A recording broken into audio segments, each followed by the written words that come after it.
friends, welcome to balakavi channel.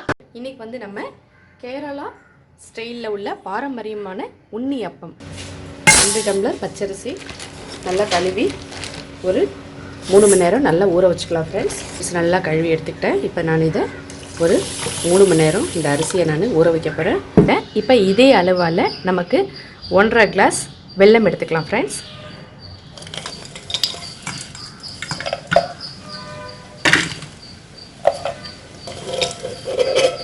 நான் 1.5 class வெல்லம் எடுத்துர்க்கேன்.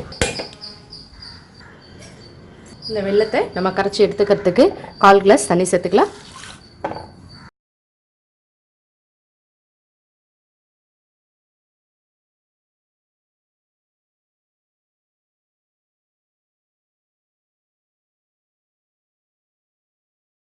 அவ்வளவுதான், வெல்லம் வந்து நல்லா கரைஞ்சிருச்சு. இப்போ நம்ம இதை வடிகட்டி எடுத்துக்கலாம்.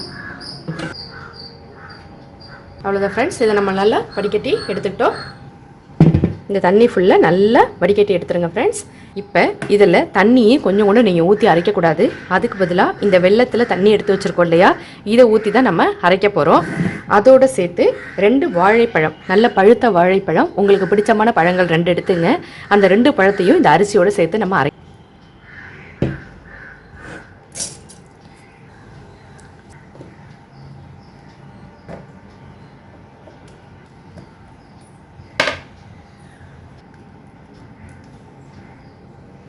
நான் ஊற வச்சு எல்லா அரிசிகளும் சேர்த்துக்கிட்டேன் ஃப்ரெண்ட்ஸ். இப்போ இதை நம்ம நல்லா பிளெண்ட் பண்ணிட்டு வரலாம். பச்சைக்காமல் இந்த வெள்ளைப்பாகை விட்டு நல்லா அரைச்சி எடுத்துங்க ஃப்ரெண்ட்ஸ்.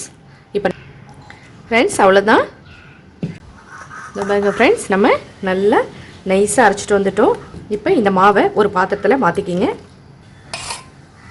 ஒரு 1/2 டீஸ்பூன் ஏலக்காய் சேர்த்து நான் நல்லா மிக்ஸ் பண்ணி விட்டுருங்க. நம்ம வந்து இந்த மாவை இப்போ ஒரு 5 மணி நேரம் நல்லா புளிக்க வைக்க போகிறோம் ஃப்ரெண்ட்ஸ். புளிச்சதுக்கு அப்புறம் தான் நம்ம வந்து இந்த பணியாரம் சுட முடியும் ஃப்ரெண்ட்ஸ். நம்ம மாவு ஒரு 5 மணி நேரம் நல்லா புளிக்க வச்சிட்டோம். உங்களுக்கு கொஞ்சம் கெட்டியாயிடுச்சு அப்படின்னா நீங்கள் கொஞ்சம் தண்ணி மிக்ஸ் பண்ணிக்கலாம் ஃப்ரெண்ட்ஸ். கரெக்டாக இருக்குது. ஒரு 2 ஸ்பூன் நெய் சேர்த்துங்க ஃப்ரெண்ட்ஸ். இதில் நம்ம கொஞ்சமாக முந்திரி ஆட் பண்ணிக்கலாம். ஓரளவுக்கு நமக்கு செவந்துருச்சு. இப்போ இதில் நம்ம தேங்காய் சேர்த்துக்கலாம். நம்மளோட டேஸ்ட்டுக்கு தகுந்த மாதிரி நீங்கள் தேங்காய் சேர்த்துக்கலாம், போதும். ரொம்ப வதங்கணும்னு அவசியம் இல்லை, கொஞ்சமாக வதக்கி பரப்பி எடுத்துக்கலாம் ஃப்ரெண்ட்ஸ். போதும் ஃப்ரெண்ட்ஸ். இப்போ நம்ம இதை இந்த பணியார மாவில் சேர்த்துக்க போகிறோம்.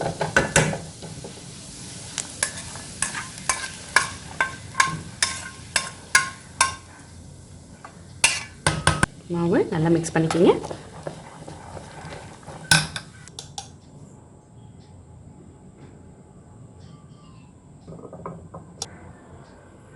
நம்ம எல்லாத்துலேயும் ஒன்று ஒன்றா நம்ம ஊற்றும் போது அதுக்கான டைம் வந்து கரெக்டாக எடுத்துக்கிட்டு எல்லாத்தையும் ஊற்றுனதுக்கப்புறம் நீங்கள் மிதமான தீயில வச்சு வேக வைங்க.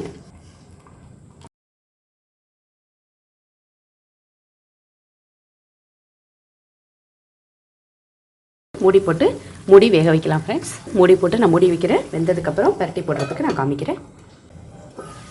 பரட்டி போடலாம் ஃப்ரெண்ட்ஸ். வாங்க பணியாரம் வெந்துருச்சான்னு பார்க்கலாம். ரெடி ஆகிடுச்சு பணியாரம். அவ்வளோதான் ஃப்ரெண்ட்ஸ், சுவையான இனிப்பு பணியாரம் ரெடி ஆகிடுச்சு. நீங்களும் செஞ்சு ட்ரை பண்ணி பாருங்கள். மறக்காமல் இந்த சேனலை சப்ஸ்கிரைப் பண்ணிவிட்டு பக்கத்தில் உள்ள பெல் சிம்பிளை ப்ரெஸ் பண்ணிக்கிங்க. தினம் போகிற வீடியோஸ் எல்லாமே உங்களுக்கு நோட்டிஃபிகேஷன் வந்துடும் ஃப்ரெண்ட்ஸ். தேங்க்யூ ஃபார் வாட்சிங்.